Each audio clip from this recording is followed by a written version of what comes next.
All right, welcome to the fourth session of our leadership development workshop. We've been discussing leadership, and in this session, we want to discuss team building because the leader's theme, a theme is a very crucial part of the leader's work and the leader's success. A leader is only as strong as as their team, and successful leadership goes beyond individual performance. It's not just about you. It's about how formidable and how incredible your team is. Which involves creating an environment where team members feel valued, where they feel motivated, and where they feel driven to work towards the shared vision, or towards the shared goal, or towards the project, right? And it's important to also understand that effective team building and motivation are essential for improving collaboration, productivity, and workplace satisfaction. Because whether you like it or not, the leader's capacity to build a team is a reflection of his own capacity as a leader also, and the effectiveness of that team also speaks directly to the effectiveness of the leader. You who is leading the team, there are no assurances that your team could grow above your level of leadership. So if your level of leadership is level 10, your team may be operating at level 9. If your leadership capacity is at, let's say, level 4, your team could be operating at level 3 or something, right? So there is always that bridging, your personal development, your personal leadership capacity. It's something that can become an obstacle to your team. So when it comes to speaking about your team, the formation of your team, it's a very critical subject that I think if you are very curious about leadership, we must take very seriously. And so in this session, we are going to explore key strategies for building a strong team, and then we are going to be talking about fostering the culture of trust and collaboration within the team, and then we'll also be looking at keeping team members motivated to achieve their best result. Now, the importance of team in leadership. Having a team requires a level of intentionality. You need to understand that once you have a team, it's not just about you anymore, but it's also about every other person that matters, as long as that team is concerned. So but that, this effective team buildings enhances collaboration, encourage open communication and cooperation. It also encourages diversity of thought. Once you have a team, it's not just about your perspective, but the other team members are also able to bring in their perspective. At the end of the day, you see that the quality of the project that you bring out is far better than when you are doing it alone as the leader. Then we'll talk about, then there is also the issue of trust and respect, that having a team creates that room for you where you are able to learn to place less emphasis on yourself as the leader, and place emphasis on what other people's opinion are. Because once you find yourself in the team and you're able to form a strong and a formidable team, you realize that there are people in the team that knows better than you. As the leader, you cannot know everything, right? So there are areas where you are very much competent, you are very much knowledgeable as the leader. Then there are areas where you have faded knowledge, and then you have other team members who have more reach, who have more network, who have more access than you. And having these people, goes a long way to ensure trust and respect within the team. And then efficiency, ensuring that roles and responsibilities are clearly defined according to people's capability, people's ability. The ones you are not very good at, you allocate it. The ones you are good at, you can manage it by yourself, right? So these are some of the qualities of a strong team. Now, what are the key strategies for building a strong team? Number one is define clear goals and expectations. Why are you bringing these people together? From the start, it is important that you establish a shared vision and set measurable objectives. Why are you people working together? Why are you in a team? you give them roles, you give them specifics on what they are going to do. So it's important to define for each person, and then you don't overload one person. You make sure that the tasks are well clearly stated out, and each person can focus more on what is most good at, right? And then ensure each member understand their roles in achieving the team objectives. Now you also want to encourage open communication. We have emphasized this in the last session, and it's important to also mention it again, that there is need to foster a culture where team members feel comfortable sharing their ideas and their concerns. If they have an idea of how to do something or how to do about something, ensure that that environment is there where they can freely share it, right? Then you also want to use regular check-ins and team meetings to enhance transparency. That is also very, very critical. You understand?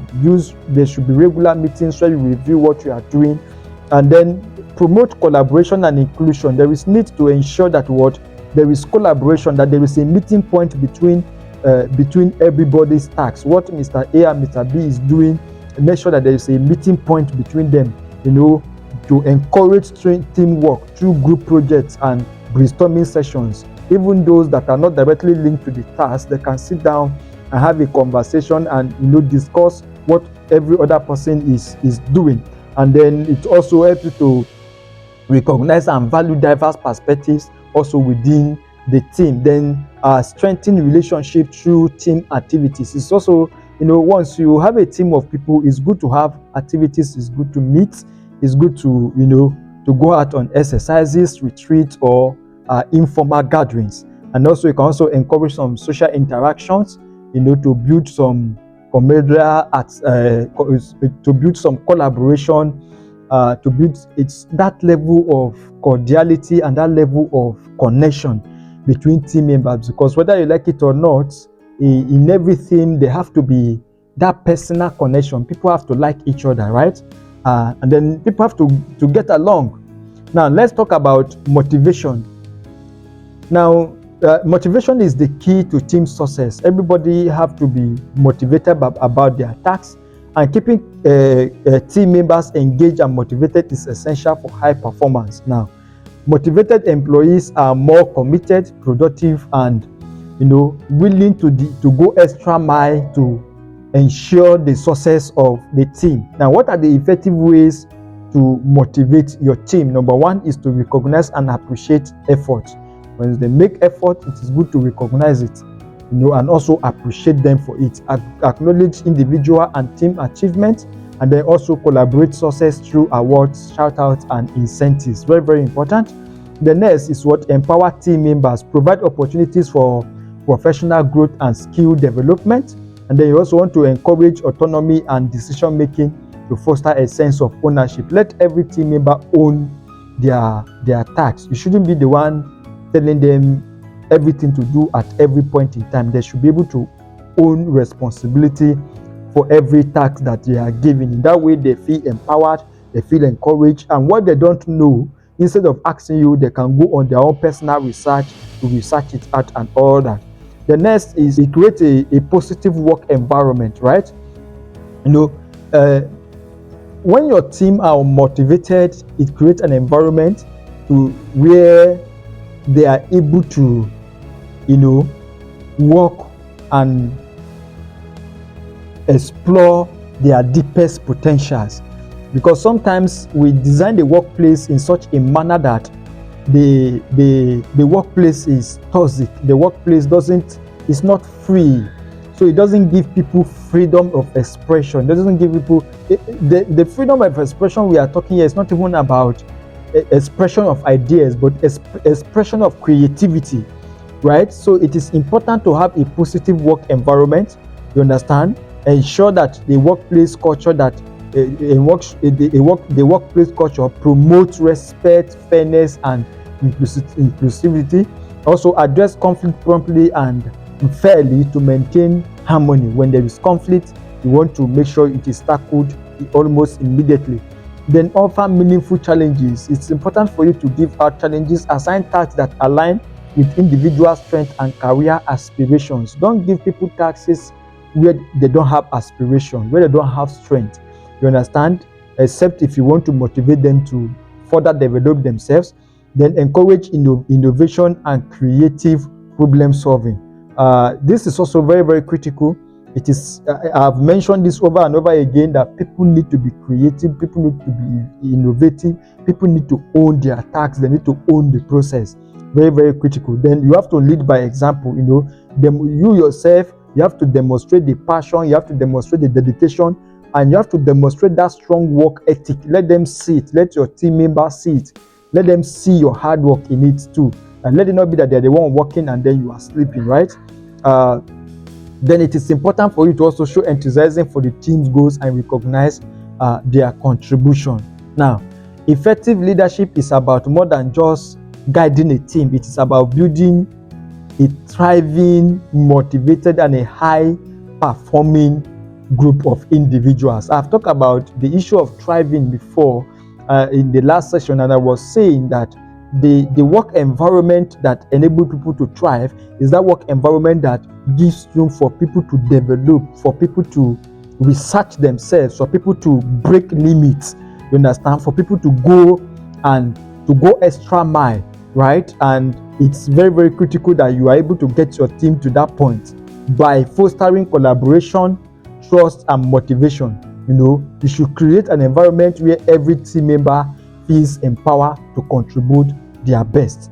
Thank you very much for participating in this session. In the next session, we will explore ethical leadership and crisis management. See you then. Hi there. Thank you for choosing to participate in our workshop. We're thrilled to have you on this learning journey with us. If you just came across this video online or on our channel, you can access all the workshop videos on our website at jomorc.com or on our YouTube channel at Jomo Mentorship. Looking to take your skills to the next level? Explore a wide range of in-depth courses at elearn.jomorc.com. Here's a glimpse of what we offer. Number 1, digital marketing fundamentals. Number 2, website optimization and marketing. Number 3, search engine marketing. Number 4, social media marketing. Number 5, content marketing. Number 6, email marketing. Number 7, digital analytics and reporting. Number 8, mobile marketing. Number 9, online reputation management. Number 10, artificial intelligence in digital marketing. Number 11, content creation and copywriting. And finally, number 12, affiliate and CPA marketing. Whether you prefer learning remotely or at your own pace, we've got you covered with flexible and engaging learning experience. Visit elearn.jomorc.com today and start building the future you deserve.